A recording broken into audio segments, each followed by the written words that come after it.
В 2019 году благотворительный фонд Харысхал выиграл грант Фонда поддержки детей, находящихся в трудной жизненной ситуации «Город Москва» и начал реализацию в Якутии инновационного социального проекта «Спорт без границ».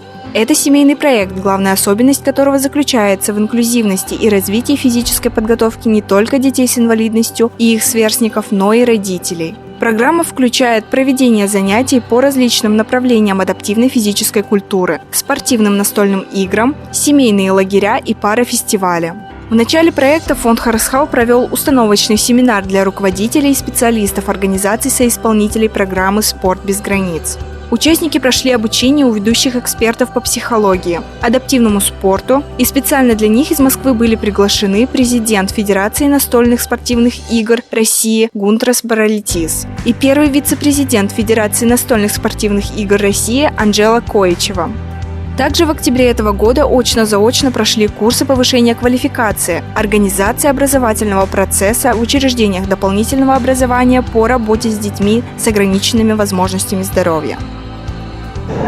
Эти игры некоторым людям даст первую веру в себе, потому что не все люди могут играть в футбол, не все люди могут играть в баскетбол или поднимать штангу. Эти игры для какой-то определенной категории людей. Я думаю, что эти игры дадут веру в себе, а эта вера уже поможет им обрести дружбу людей, найти свое место в обществе. Для этого нужен нам спорт, и спорт с такими играми, которые мы сегодня показали, настольными спортивными играми. Адаптивные настольные спортивные игры являются прекрасным инструментом для реабилитации и интеграции детей с ограниченными возможностями здоровья через досуговые и спортивные мероприятия. В проекте «Спорт без границ» приняло участие 150 детей с инвалидностью и детей с ограниченными возможностями здоровья из 147 семей в следующих школах участников проекта. Вилюйская среднеобщеобразовательная школа номер 3, Намская начальная общеобразовательная школа, Чурапчинская среднеобщеобразовательная школа. Из города Якутска специальные коррекционные общеобразовательные школы номер 4 и 34 и основная общеобразовательная школа номер 18. За этот период в каждой школе еженедельно проводились занятия по адаптивной физической культуре, 2 парафестиваля и семейный лагерь. С сентября 2019 по ноябрь 2020 года в школах-участниках проведено 380 часов занятий. В рамках данного проекта в этом году было проведено 3 парафестиваля. Это в апреле и в конце мая в онлайн-формате из-за пандемии и в сентябре этого года в очной форме. Если вкратце рассказать, то в апреле этого года организаторами были придуманы игры, которые надо было создать в домашних условиях.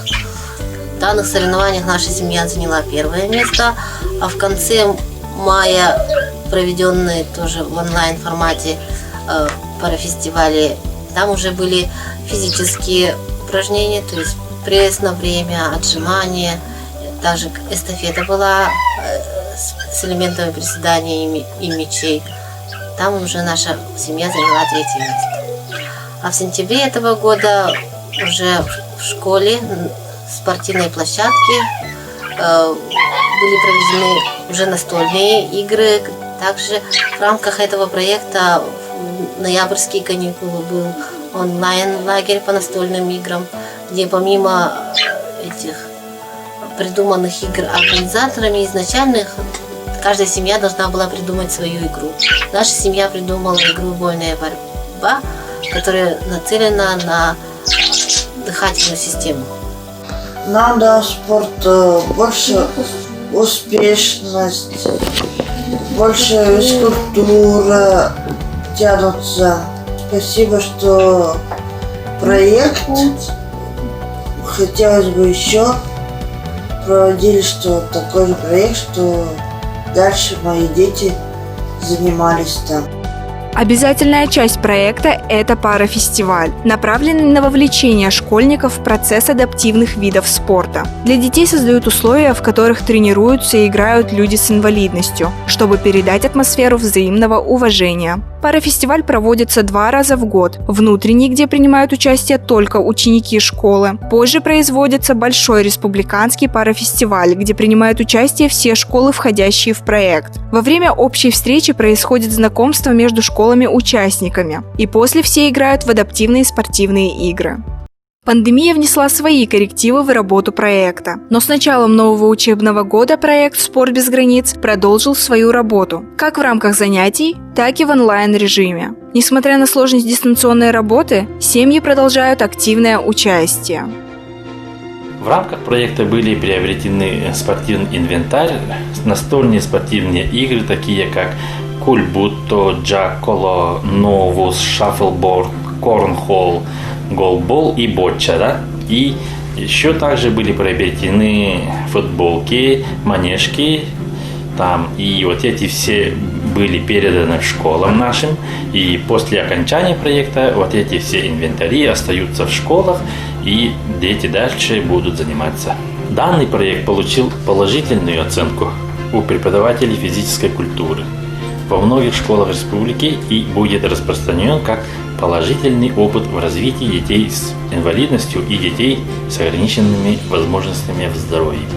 На основе проекта «Спорт без границ» благотворительный фонд Харысхал составил информационно-методические сборники и правила адаптивных видов спорта настольных игр в виде брошюр. Все они подкреплены видеоматериалом, чтобы наглядно понимать, как стоит играть в ту или иную игру. Весь материал находится в открытом доступе на официальном сайте фонда Харысхал добросаха.ру в разделе «Брошюры». Каждый может ознакомиться с ними и скачать. Проект «Спорт без границ» дал родителям возможность еще больше сблизиться со своими детьми. В процессе совместного вовлечения в спорт ребенок получает от родителя поддержку, которая ему так необходима. Спорт – это не только важный социальный институт и агент социализации молодежи. Спорт – это стиль жизни, образ мышления и мировосприятия. «Спорт без границ» помог осознать всем участникам, какую важную роль спорт играет в развитии детей с инвалидностью и их сверстников.